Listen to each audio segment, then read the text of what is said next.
There's an old saying that an idea is worth $1, but a plan to make the idea a reality is worth $1 million or more. Well, it may be true, but million-dollar plans usually do begin with an idea. And our region's Idea Foundry is in business to make sure that more of them make it to market.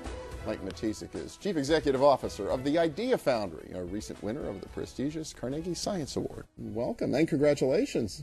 Thank you. Thank you. Happy to be here. Yeah, good to see you. For folks who don't know the Idea Foundry, what exactly is an Idea Foundry? Well, we help create technology businesses in our region by bringing together capital and deep hands-on assistance to help those companies go from an idea to what we would consider a fundable business, or a business that can stand on its own with its own revenues. And you've been around for what, how long now? 6 years. 6 years, okay. And 50 companies. Okay, presumably formed out of a sense that there was a gap, that this wasn't happening in the region? Certainly.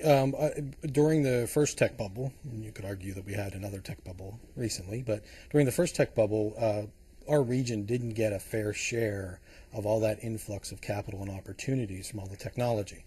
A substantial amount of money was going into research and development, but a lot of that research and development was leaving the region.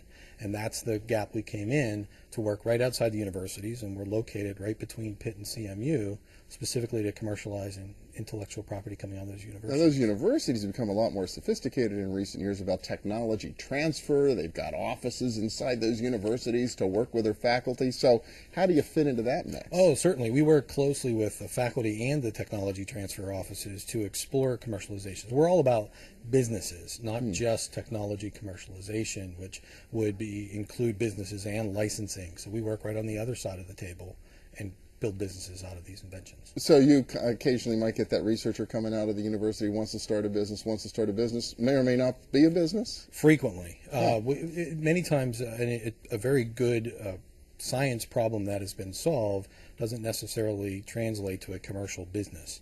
It may be an interesting component to somebody else's product and therefore be better suited for a license as opposed to a business. So many times we're talking to faculty about their inventions and say, it really isn't a good business. It's a very good invention and a good license opportunity for somebody else. So you send them back to the technology transfer office. We send them back to the tech transfer office, exactly. So you've done about, what, 50 businesses invested a little over so 50 businesses now in the 6 years that we've been around. What kinds of businesses? Who's out there? It's all over the place. That's one of the things I absolutely love this, in seeing all of these new creations that folks have been working on. And we work on anything from software to hardware to robotics, life sciences, and pretty much everywhere in between. And particular companies anybody might know? Pangea Learning is one of our older and most successful companies in our region, and they're helping students in, I think, 36 states and a couple 100,000 students now with their products. And they started from just an idea in our office, talking through what they could do with it. Isn't that fascinating? And then some real jobs being created. Very real jobs in our region. Like I said, they crossed over 70 jobs last year, and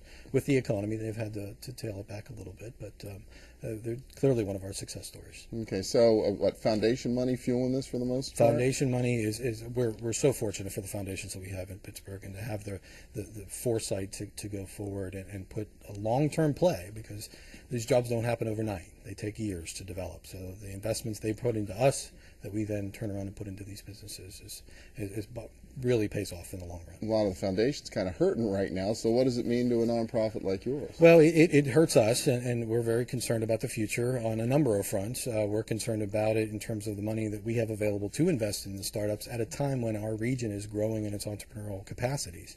We're seeing more and more inquiries now than we did when we got started.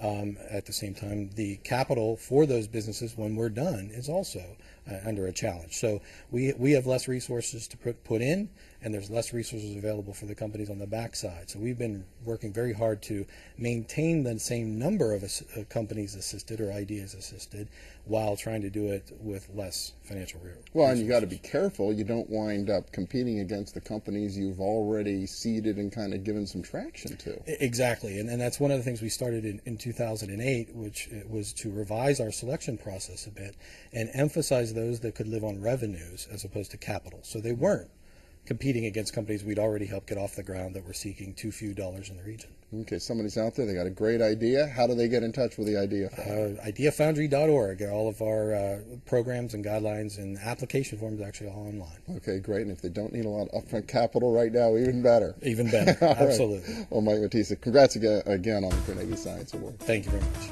Next up, a new science initiative that's got young minds exploring new frontiers. Stay with us.